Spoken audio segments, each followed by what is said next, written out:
कुछ तो बोल गाइस, देवगिरी का साथ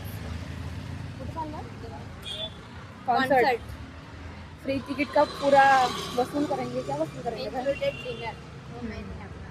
डिनर के लिए जा रहे हो। मैं मतलब हम एक नंबर के भुक्कड़ लोग हैं हम। चलो चलो चलो चलो।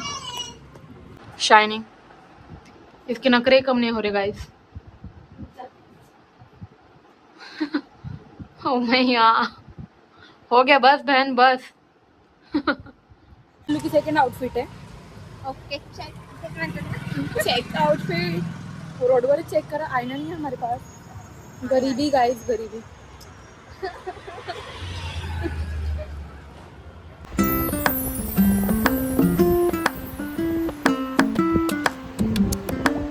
काय काय करू लागतं बघितलं. बिल्लू रेडी नाही झाली, तिच्यासाठी आता टिपटॉप पिन घ्यायला बाहेर आली आहे. हे पहिलंच झालं आहे लेट, निघायचं आहे अजून. तसं 6चा टायमिंग आहे, पण आपल्याला थोडंसं लवकरच निघू लागेल तिथं पोहोचण्याच्या आधी.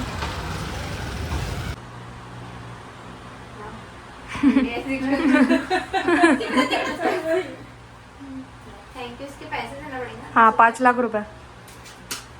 तो मेरे अब्बा ने भी नहीं रखे। किडनी बेचनी पड़ेगी। अच्छी लग रही हो?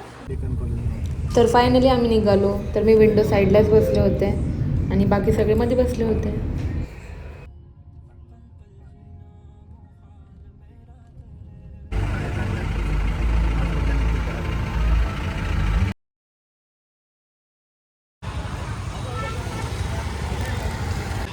गाईज आम्ही पोचलेलो आहे. आता आम्ही आतल्या दिशेने वळू.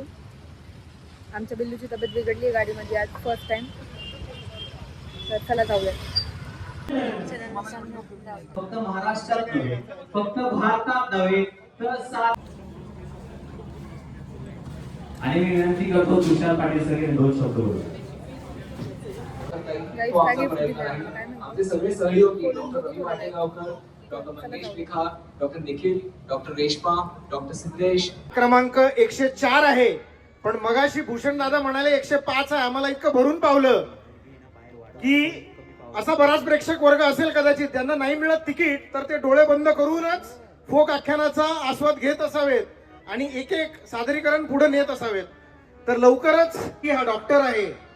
आणि मगाशी जेव्हा आम्ही इथे तयारी करत होतो, मी एका कलाकाराला म्हणलं अरे जरा जपून. तो म्हणला सर आज काही नाही होत, आज सगळे डॉक्टर आहेत समोर.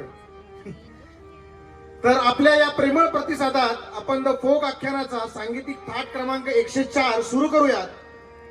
पण त्याआधी 2 निवेदन आहेत. गाईज त्या बॉक्स मध्ये काय निघालं बघा. डिनर म्हणून काय आलेलं यार, यात कसं पोट भरणार. मी काय खाऊन पण नव्हते आले. तर चला थोडंफार खाऊयात आता. आणि काय करायचं हे खाऊन एन्जॉय. आम्ही दोघी इथं बोलतोय की एकदाच भेटणार का, डबल नाही भेटणार का. तर एकदाच आहे ते. कुपन काढून घेतलं त्यांनी आमच्याकडनं. तर काय आता वेगवेगळ्या ब्रँडची मदिरा घेऊन झोमणारं झोंबी दिसणार म्हणलं विसर्जनाला. हा वन्स मोर परफॉर्मन्स होता. सगळ्यांना एवढा आवडला की पार सर्वांनी उभा राहून टाळ्या वाजवल्या. या परफॉर्मन्स एवढा कडक झाला ना, वा खूप भारी वाटलं.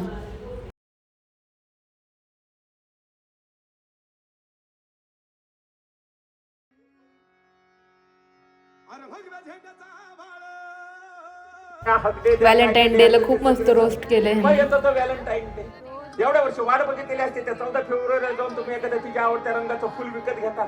त्या एफसी रोडवर जाऊन 150-200च्या आता तरुण पिढी तर काय फ्रॉक वगैरे विकत घेतातच जातात. आणि गेल्यानंतर त्याला थांबून म्हणतात लिसन मला खूप दिवसापासून तुला बोलायचं होतं.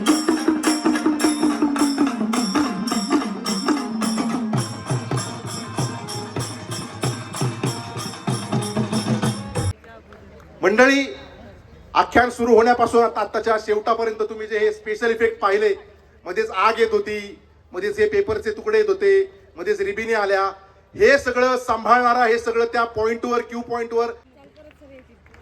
आणि हा सगळा सोहळा तुमच्या काळजात घर कर. मागच्या लोकांना सगळं स्टेजवरचं दिसत नाहीये, पण इतक्या सुंदर. तर एक छोटूसा क्यूटसा स्टॉल पण लागला होता तिथे. खूप काय होतं तिथे घेण्यासारखं. ज्यांना काय काय आवडत असेल ते घेत पण होते. आम्ही तर काय नाही घेतलं, पण आमच्या सरांनी घेतलं भरपूर असं काही.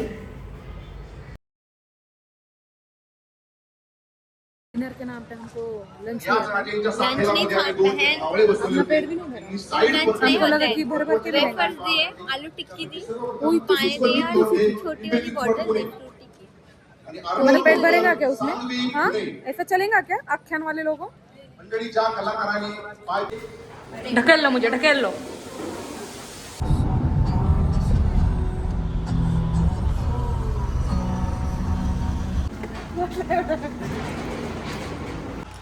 तर झाला आमचा आख्यान ऐकून.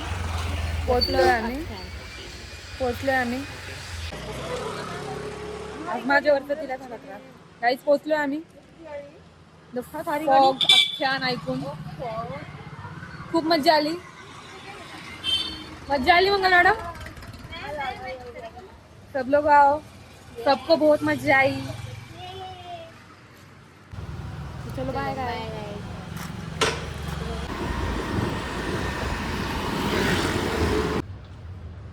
तर पोचलो, उशीर झाला. 10:30-11 वाजायला आले पर.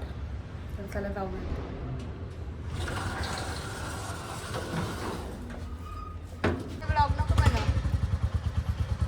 तर ब्लॉगचा एंड करूया इथेच. तर चला भेटूयात पुढच्या ब्लॉगमध्ये. ब्लॉग आवडला असेल तर लाईक करा, सबस्क्राईब करा.